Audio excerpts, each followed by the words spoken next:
Evening, baby girl. It's now 11:45. It is late, but I wanted to make this video. I really want to try to, teach you the things that I'm learning and help you understand.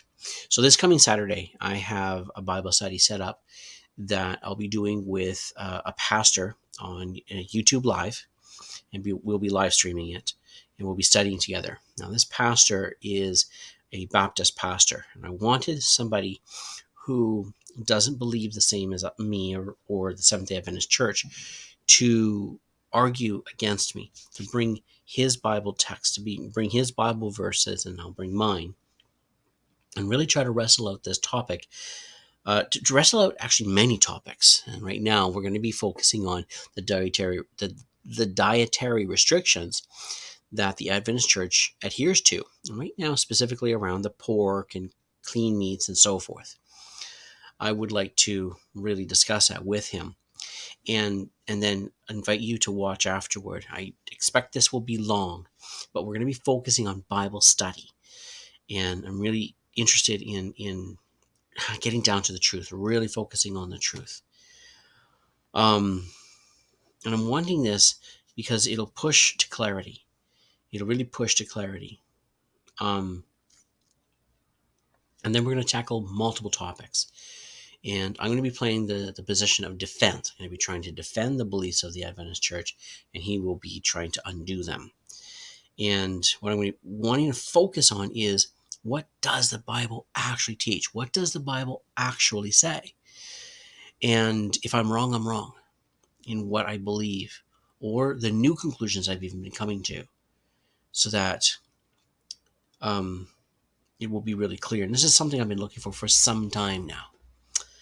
And so this is I'm gonna be using this to share with you, and then probably breaking that down into bits and pieces. But I really am hoping you will look at that video at that time. Now, right now, the study I'm focusing on that I'm going to share with you tonight is going to be about the eating meat. Seventh-day Adventists have been advocating the vegetarian lifestyle since, I think, the 19 teens to late 1800s. And I don't know exactly when that diet was adopted. Nonetheless, Adventists have been advocating for it. And now in North America, it is very popular to be vegetarian or vegan. And obviously in the Philippines, around the world, Adventists are pushing for adopting vegetarianism or veganism. And that part I definitely disagree with. And I need to bring together the Bible verses that are leading me to that conclusion. But right now, what I'm going to show you is some videos of people talking about saturated fat, so animal fat. We have been taught since forever that animal fat is dangerous, that we should not consume it. And I want to show some doctors that are talking about, well, let me show you.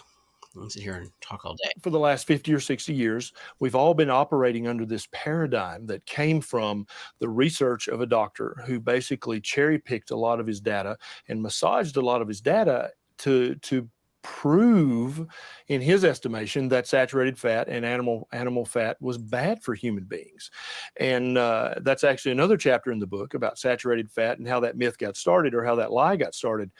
But basically, the human body needs saturated fat, good quality fats, because as we said earlier, every cell membrane in your body has to have cholesterol to function properly. Without it, your cells won't function properly. That was a big surprise for me, that saturated fat is actually needed for the body to function properly. And there's not a lot of these doctors yet, but little by little, more and more doctors, people who are studying nutrition.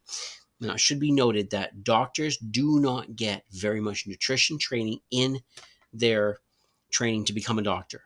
But some doctors are now starting to do their own research and looking for the studies to learn about what is actually healthy for a human being. And as I've been seeing in my studies, I don't think God was prescribing a different diet than what these people are talking about. I'll quickly reverse. And that can good quality fats, because as we said earlier, every cell membrane in your body has to have cholesterol to function properly. Without it, your cells won't function properly. And there's the thing, cholesterol is actually needed. It's actually needed in order for our body, in order for our cells to function properly. It's incredible. Because again, we were taught the exact opposite. And that can lead to disease on a cellular level. In the same respect, your brain and your nerves are made of fat. They have to have fat to function properly. Without it, you're gonna have neurological disease. And so, how can we tell somebody? How does it even make common sense to say, oh, your brain and all your cell membranes are made of the components of saturated fat, but you shouldn't eat saturated fat. It's bad for you. I think that's a really solid point that he's making there. If you are made of, or a large part of what you're made up of is saturated fat, then how is it logical to say that saturated fat is unhealthy? Now, that could be possible, but as these doctors are pointing out more and more, there isn't solid research actually to suggest that saturated fat is actually bad for you. And the American Heart Association, and a couple of other places are starting to now um, you're no longer putting saturated fat as some kind of danger on the list. Now, doctors aren't talking about this, and the media is not talking about this, but yeah, it's actually happened that these top, um, I guess, medical associations are now backing away from the idea that saturated fat, animal fat, is somehow bad for us. Yeah, it's kind of strange. But the body can build its own saturated fats, right? So you It don't necessarily have to eat it. it can build fats, but it's much better to just eat good, natural, high quality saturated fat. But isn't it? I mean, I'm just playing the devil's advocate, but isn't it going to raise your cholesterol and that's going to give you heart disease, right? That's the idea. That's a great question. So, total cholesterol, we thought for decades, was a marker of an increased risk in heart attack and stroke. And so that's why so many doctors told this lie to their patient: stop eating saturated fat or it'll give you a heart attack, right? Or if you insist on eating saturated fat, I'll have to give you this medication that'll lower your cholesterol so that you won't have a heart attack or a stroke. Doctors really don't care what your total cholesterol is. We cared about cholesterol because we thought erroneously that it was a marker for an increased risk of heart attack and stroke. And so now, when you go back and you actually look at all the meaningful research that's been done, saturated fat has nothing to do with your risk of heart attack and stroke. Now, you heard him say meaningful research. I'm learning now from these doctors that there's different kinds of research, and there's one kind that's known, it's called epidemiological or observational research. And what they do is they will get a group of people, ask them questions, and the people answer those questions. They'll give them a questionnaire, and the people will answer those questions, and then later on they'll follow up with that group of people, maybe days later, weeks later, months later, or years later, and again ask these questions. It's known as a observational study, and this is actually, apparently, I'm learning now that this is the lowest quality study that there is, and they the research is not good. It's not strong. The research is rather poor, and so what I'm learning now is that what they want, what we need to be looking for, is clinical studies where they are controlling what people eat, and then measuring their blood, measuring different things that they test to see what the actual results are based on what is actually being consumed, because the questionnaires are built on people's memory, and memory is foggy, and it's not very good quality, the results from studies like that. But if they do clinical, where there's control, they focus on, okay, you have to eat this food, they give them that food, then they measure and find out what was the results. Well, that's good research. That's really good research, and so that's what he's talking about there. And so, even pretending that eating saturated fat or eating cholesterol is going to increase your risk of heart attack and stroke is silly. None of the research bears it out. And that was really a big surprise for me. That means then that At least when you're eating saturated fat, so animal fat, that does not mean you're going to increase your risk of heart disease, clogged arteries, and heart attacks and stroke. It does not increase the chances of that. And that was a really big surprise for me. Now, I am going to bring together those the Bible verses that are specifically talking about whether or not we should be vegetarian or vegan.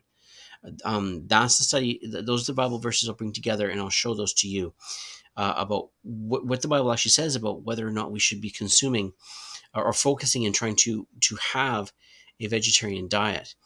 Now, there was more that I wanted to show you, so let's just see if I can quickly bring this up. So I have a couple more screens to share with you. Let's see here. Oh, yes. Now, I'm not going to turn this on because, as you can see, it's an hour long, but look at the title. Look at the title. I'll just highlight it. How Meat Only Carnivore Healed My Depression and Eating Disorder. I've been coming across this. And I've been finding that there are a lot of people that have been describing how their mental health greatly improves when they consume high animal fat, a lot of it, and high protein. And even people are talking about ADHD and the effects of ADHD and how if they increase their fat intake, their ADHD diminishes. I am trying to increase my fat intake, and I'm going to looking for more ways to actually increase my fat intake. I am noticing that I am able to stay on point a little bit better when I'm in class. And I am noticing that I am getting a little bit more organized and trying to get things accomplished, such as this. I'm able to remember it. When I get home, I want to do it. And that is very new from what I experienced in the past. And then there's another one, similar vein, very similar vein, same lady, but now she is talking to a gentleman, and he was suffering for 40 years with depression and anxiety. And when he went 100% plant free and focused on eating animal products, carnivore, he went plant free, no more vegetable, no more plant product of any kind. He found that he was able to overcome anxiety and depression. Now, it didn't happen overnight, but he was able to overcome that and become better. And so instead of taking medication, right, which he did do, he took lots of medication, all kinds of different medication. But when he went carnivore, his need for medication diminished until he got to a point where he did not need it anymore. Now, this is an hour long an hour. It's almost a 2 hour. Goodness gracious, yeah, it's almost a 2 hour interview. I was going to send this one to you, and I'm hoping you'll have time to look at it. Oh, goodness gracious, there's another one. Depression and anxiety. Does your diet matter? And yeah, that's what I'm learning, is that our diets are the reason the vast majority of people who suffer from depression and anxiety is caused by what they eat, which I don't think would surprise you. But what's surprising is what it is that is causing the depression in the diet. And if we were to talk to Adventist circles, it would be like, well, yeah, the eating the meat and eating the fat and eating the salt and eating that type of stuff. They also will mention processed foods.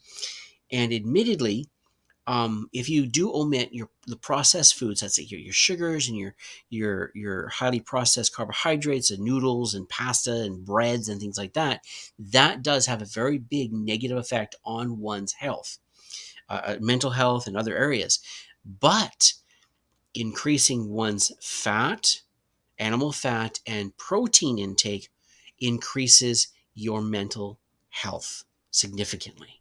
So, like, you can omit certain things, but when you add the good things, your mental health goes through the roof. So, what I'm going to do, I know this is long, this is a long one, but I am going to share this one with you. And it's so long, but I really hope that you'll feel comfortable to take a look at that. So I'm just going on and send this to you right now, and paste. Trying to hurry here. I see you sent me some videos, so I gotta take a look at that. I'm apologizing to you that it's such a long video, but I really recommend it.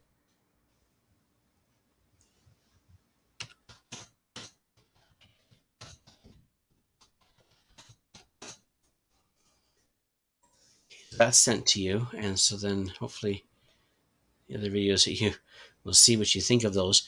So I'm gonna end this live stream now. Let's see, how long have I gone on this? Oh, it doesn't. Oh yeah, 15 minutes. So I'll end this, and I'll send you the link for this as well. So I'm gonna do that right now. And God bless you, baby girl. I love you. Take care, and I'll talk to you soon. Bye for now.